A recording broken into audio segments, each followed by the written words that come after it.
When it comes to protein powder again and again, even on the internet, it says, oh, you only need it when you work out. Really? It says that? Yes. Yeah. Oh, Yes, wow. no, because my daughter was actually start taking it and a little bit, and then she only take it because I do workout. So And she probably started improving because of it. after the workout, meaning like right after, and then Correct. even a lot of many ladies, they have this belief that a supplement is only taken when you actually working hard like in the gym. What happened when people do no exercise? So your question again was, what happens when people don't do exercise? Do they have to still look? I want out a lot of the women out there that even they don't exercise at age 50, I mean, starting 40, 50, it is important that they still keep up the protein level to maintain that kind of muscles. Absolutely. Absolutely. And it's important that they keep a certain protein level throughout life. Let's take ourselves out of this context of fitness, and let's just look at regular people on a regular daily life here in North America. Mm-hmm. You're going to find that it's very common to see that as people age 50, 60, 70, 80, what are the common traits that we see of men and women in their older generations? Well, what we see is, number one, they start to shrink. Number two, they just generally get physically weaker.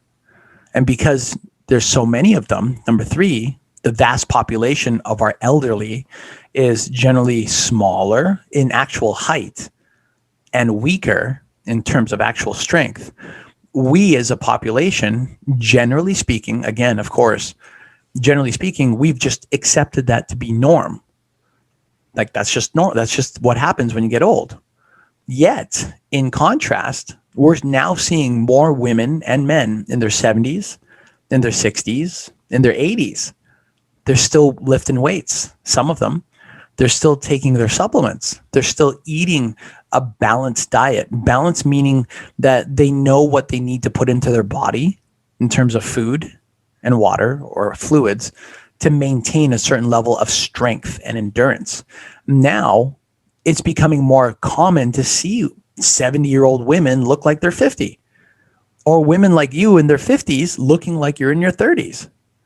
Well, it's not just because of genes or because you're Asian or because of, genes and genetics and all that stuff will always play a role. Mm-hmm. However, when a person does not take care of their intake of both their eating habit and their physicality, then even with the greatest God-given genes on earth, you're still going to grow old. You're still going to get smaller and weaker, more frail.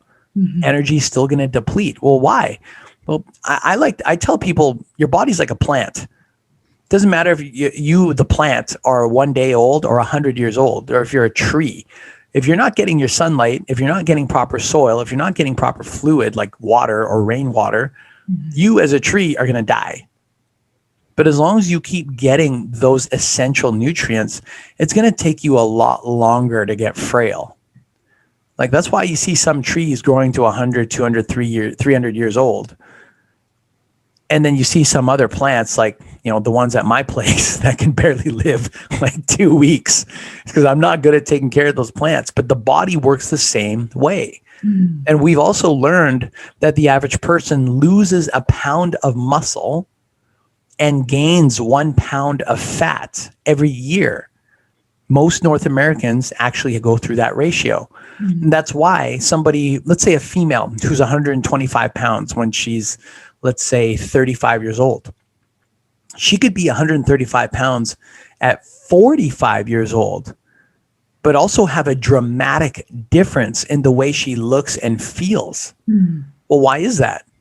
Well, it's because on the weigh scale, it's the same weight, 135 pounds. Like me.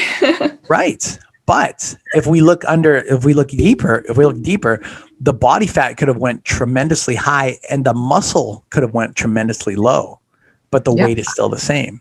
I feel that. Yes. Right. So in conclusion, every person should know 2 things. Number 1, what's their metabolism type? In other words, how does their body burn food and nutrition as a fuel source and recovery source? And there's only 3 types, right? We've discussed it in so many other videos. Number 2, are they eating properly in proper ratios to support their metabolism type? So one metabolism type, if you don't have enough carbs, let's say, you get way too skinny. You are one of them. You need a certain amount of carbs and protein. Whereas some other metabolism types, if they have your level of carbs, they just blow up fat. Right? Your metabolism type, you need higher amounts of protein because you know, you don't have enough protein for a week, you drop like 2-3 pounds. Yes. Right? Yes. Whereas somebody else, they could have a little less protein and they can maintain their weight. So those things are super essential to know. But the good thing is that there's only really 2 things to know. You learn those 2 things, then whether it's protein powder or a protein source, like chicken, beef, fish, as long as your body can absorb it, as long as you're having the right portions, then it'll take you longer to age. And you can last staying younger for much longer. Yeah, and this concludes the reason why even if you don't work out, like a lot of women don't work out, but it's still important to maintain that level of protein in the body. Absolutely. Absolutely. 100%. You're a living example of that, Helen. You're younger now at 52 than you were at 49. If we look at your protein intake today, it is much higher than what you took when you were 49. Yes. And the reason I would keep taking protein powder for many reasons. First, protein powder has less calorie, but I still want a protein, right? And if I have to get that kind of level of protein from food, the calorie will be so much higher. So I'm trying to take this path, right? And another thing is sometimes maybe it's easier just to drink protein powder for myself than have to cook, inconvenience as well, right? So 2 of my reasons. So even if I don't work out, I still do that just to maintain my muscle. So. Right, 100%. Protein powder is also a lot easier to digest.